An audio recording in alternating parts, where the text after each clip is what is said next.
5 seconds.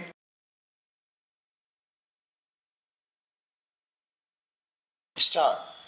You have rightly stated that the principle of this bill has been unanimously accepted by the House, and most of the relevant points have been made out, and that no time of the House should be taken by repeating the same point again and again. One of the point on which I want to lay stress and which is being disputed again and again by the Treasury benches is the question of cottage industries. Though you pointed out to them yesterday that there is provision in this bill to take into consideration the cottage industries also, and the Honorable the Deputy Minister realized is again there was a point raised by Mr.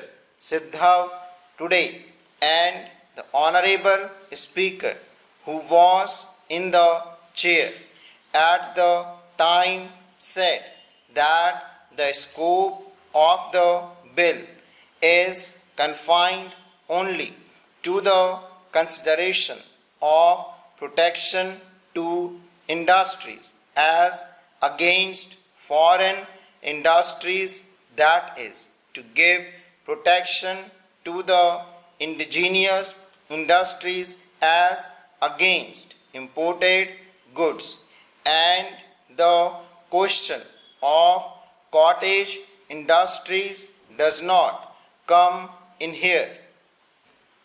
The Honorable Deputy Minister retorted this: unless protection is given to indigenous industries, we shall not be able to develop industrially. I wholeheartedly support this proposition. I am not against it.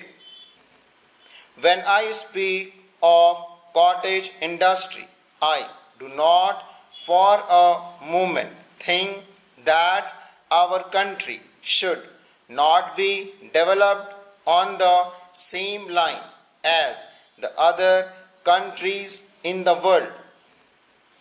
I want that every villager should have the same amenities that we sitting in this house have. Every villager should have these furnitures, fitting houses, and so on. The only thing is that the existing economy should not be disturbed and sacrificed before substitute arguments is made. Before we give protection to any bigger industries, the first thing we should consider is that the material which are at present being produced in our villages to meet the requirement of our villages and on which the economic life of the villagers rests are properly safeguarded. We should see that we have sufficient quantity of consumer goods to meet the necessities of all people in the country, and nothing is done merely in the interest of 10% of the people at the sacrifice of existing village economy before making sure of some better substitute. I find that at the present moment our attention is confined to the amenities and requirement of a portion of the population only. The other day, my honorable friend Mr.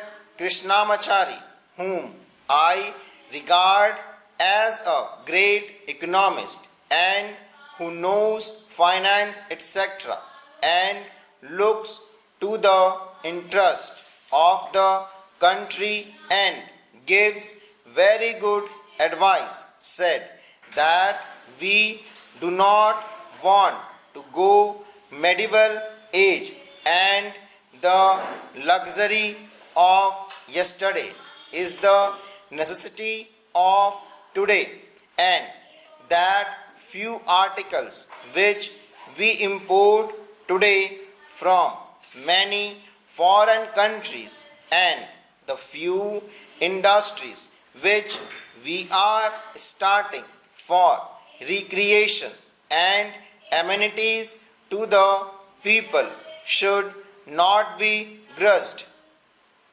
I agree with him. I do not grudge them.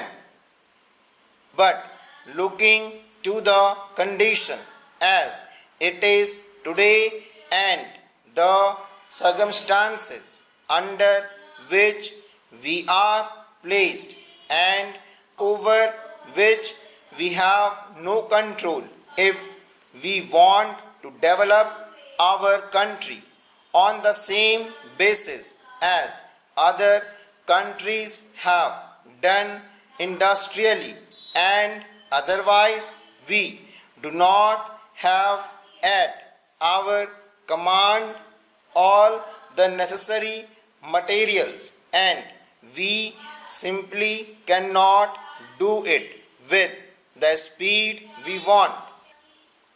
We have to depend upon others.